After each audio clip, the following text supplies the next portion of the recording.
네, 여러분이 서류에서 불합격을 한 이유는 바로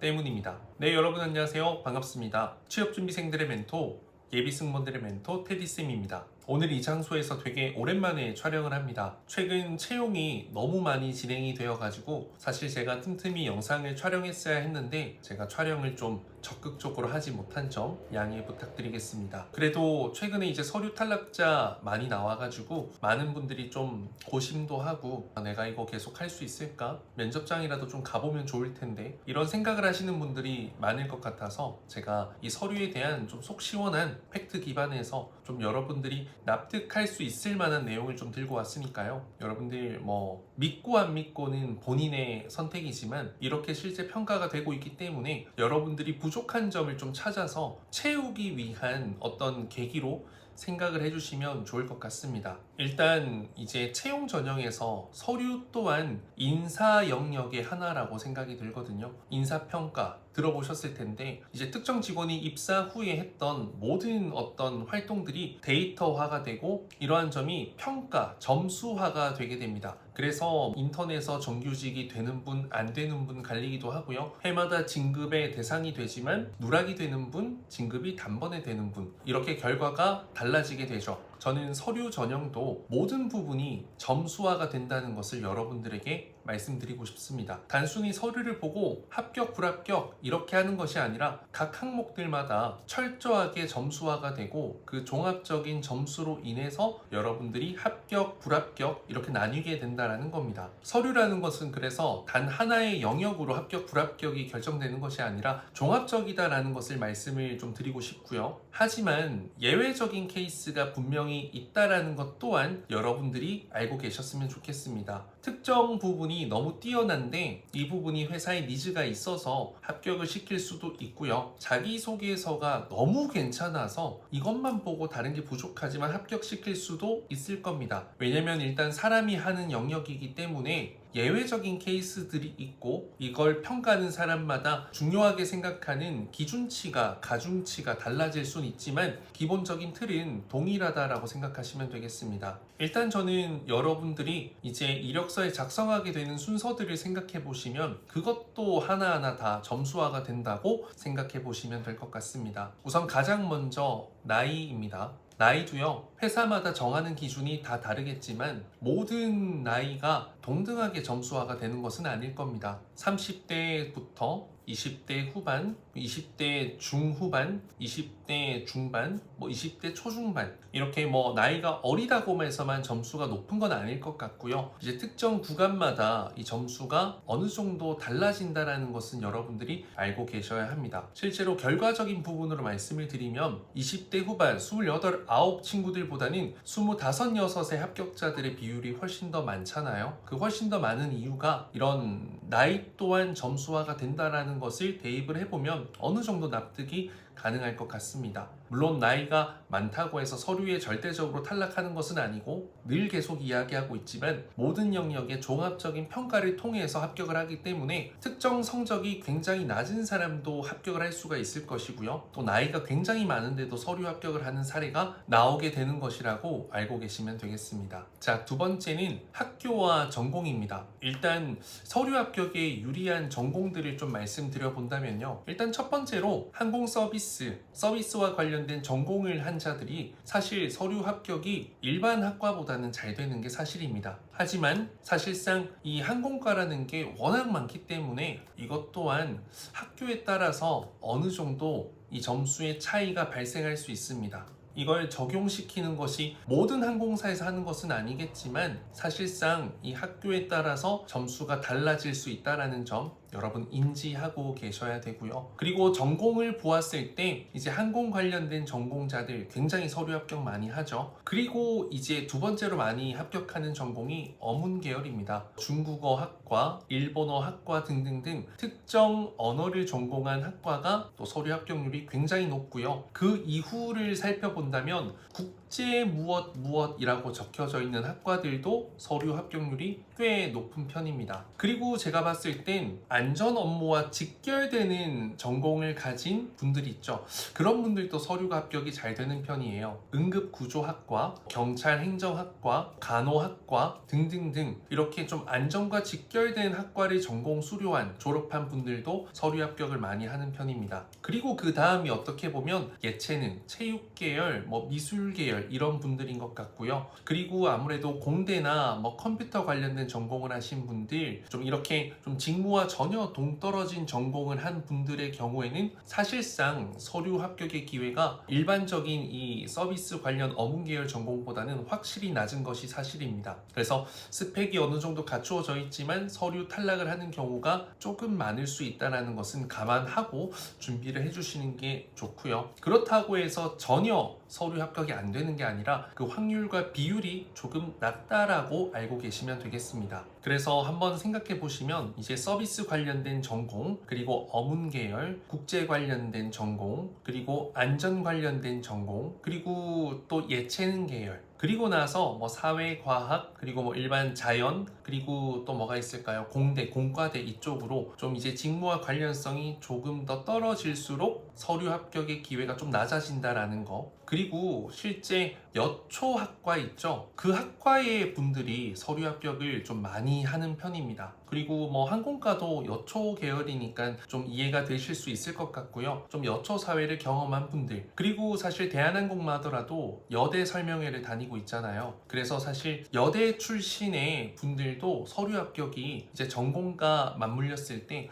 합격을 좀 잘하는 편인 것 같습니다. 이건 절대적이진 않을 수 있지만 제가 이 업계에서 오랫동안 서류 합격, 최종 합격 이런 분들을 데이터화해서 정리해서 보았을 땐 충분히 좀 신뢰할 만한 통계치의 결과를 대입해서 말씀드리는 거다라는 것을 좀 말씀드리고 싶어요. 자, 그리고 세 번째는 학점입니다. 학점이 저는 절대적으로 중요하다고 생각하는 사람 중에 한 명입니다. 2점대의 학점을 가진 분들은요, 서류 합격이 너무 힘듭니다. 너무 힘들기 때문에 저는 서류가 계속 안 된다면 일단 우선적으로는 스펙을 쌓는 거 외국어 성적으로 커버를 해보지만 그래도 안 된다면 학점은행제라도 해서 새롭게 전공을 선택하고 거기에서 좋은 학점을 받아서 이제 직전 졸업때 이거에서 좀 좋은 성적으로 만회를 해보길 당부드리고요. 최근에 한 LCC 항공사에 합격한 친구, 저희 28살 친구가 있는데 그 친구가 사실 전공 성적이 굉장히 낮아서 2점대라서 서류가 잘 안 됐는데 학점은행제 졸업하자마자 이제 그건 4점대가 넘은 것으로 알고 있는데 서류 합격이 되었고 최종 합격을 해서 갔습니다. 그래서 2점대 있는 친구들은요, 상당히 서류 합격이 어려울 거다, 쉽지 않을 거다라는 말씀을 드립니다. 물론 제가 이전 채용 아시아나항공에서는 2.57인가 하는 친구의 최종 합격자를 만든 케이스가 있는데 그 친구는 사실 좀 좋은 대학교에 이제 어문 계열 나왔고 그 관련된 외국어 성적과 제2외국어죠. 영어 성적도 굉장히 높았던 친구라서 좀 모든 걸 커버 상쇄시킬 만한 강점을 갖고 있었습니다. 그런데 그냥 내가 학점이 2점대다라고 한다면 사실 서류 합격도 쉽지 않고 면접장 가서도 어렵다라는 것을 말씀드립니다. 그리고 저는 3.5 전과 3점 후반대에 어떻게 보면 이 서류 합격률의 차이가 큰 것 같아요. 일단 서류 합격이 가장 잘 되는 구간은요, 4점대 이상입니다. 4점대 이상이 가장 잘 되는 게 확실하고요. 그리고 3.789 구간도 두 번째로 잘 되는 게 맞아요. 그리고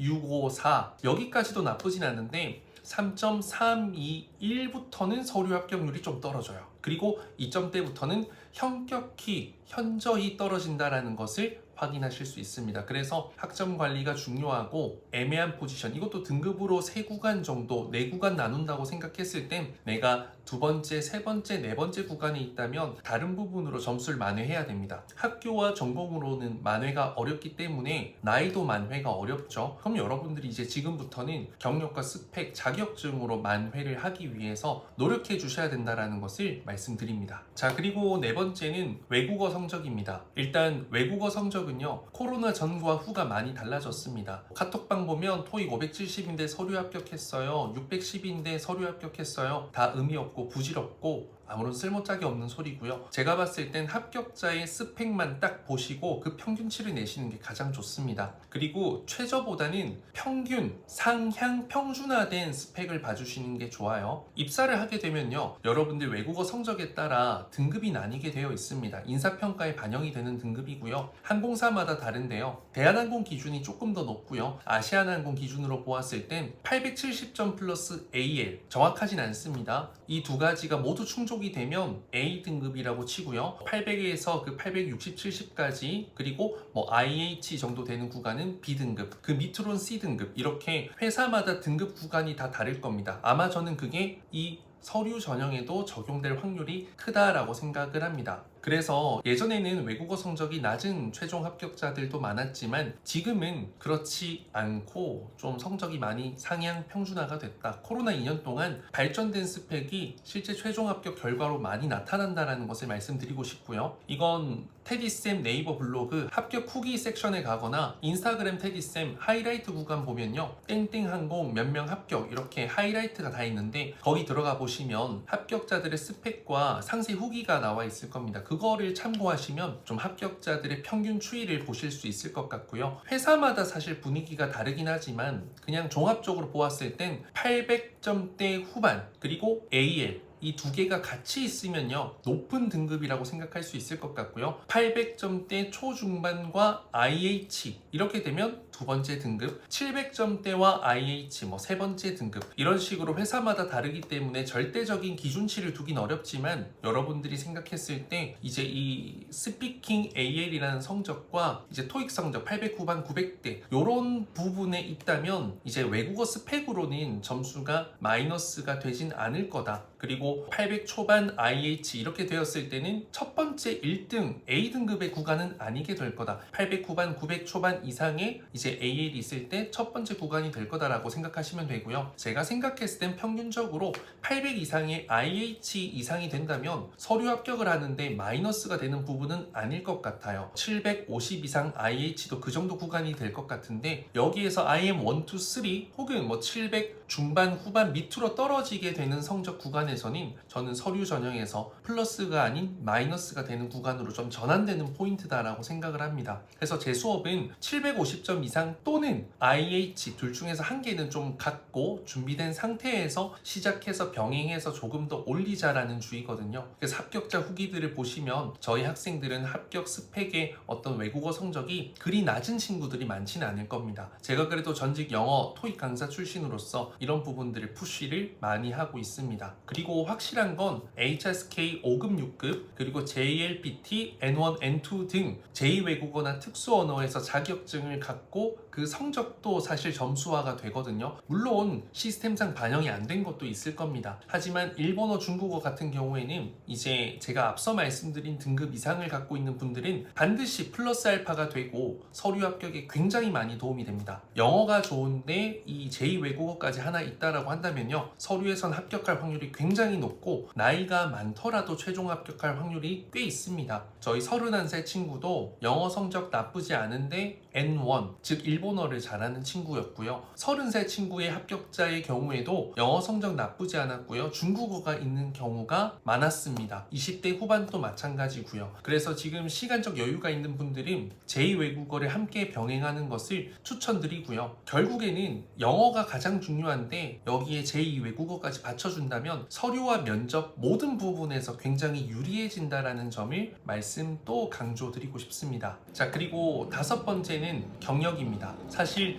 이 경력도 예전에는 크게 의미가 없었는데 최근에는 특정 경력, 사회생활을 한 친구들이 굉장히 많아졌습니다. 그래서 이 경력을 갖고 지원을 했을 때 면접 질문, 이력 질문으로도 많이 나오고요. 그때 이제 질문에 답을 잘하면 최종 합격으로 이어지는 경우가 많았던 것 같습니다. 일단 전문적인 고객 응대 서비스 경력을 공식적으로 인증 발급받아서 서류 제출할 수 있는 경력이면 가장 좋고요. 실제 그런 경력은 이제 플러스 알파가 분명히 될 겁니다. 그래서 경력이 저는 있는 것이 좋다라고 말씀드리지만 없다고 하더라도 최소한 여러분 서비스 아르바이트 경력은 있으실 거기 때문에 서류 증빙이 불가능하더라도 합격자 케이스는 굉장히 많다. 하지만 경력이 있는 분들이 서류에서 합격을 잘하는 것은 사실이다. 근데 경력이 있다고 합격을 무조건 하는 건 아니죠. 왜냐면 앞서 말씀드린 학점과 외국어 스펙 그리고 나이 등등등 모든 것들이 종합 고려가 되다 보니까 여러분들이 이제 이 경력만 있다고 합격을 하는 것은 아니다라는 것을 말씀드리고 싶고요. 전문적인 직장 경력이 아니라고 하더라도 이제 뭐 서비스 직무와 직결된 공항 지상직 실습, 호텔 실습, 뭐 호텔 근무 경력, 지상직 근무 경력, 열차 승무원 근무 경력, 비서 근무 경력 등등등등 어떤 서비스 직무와 직결된 어떤 직무 경력은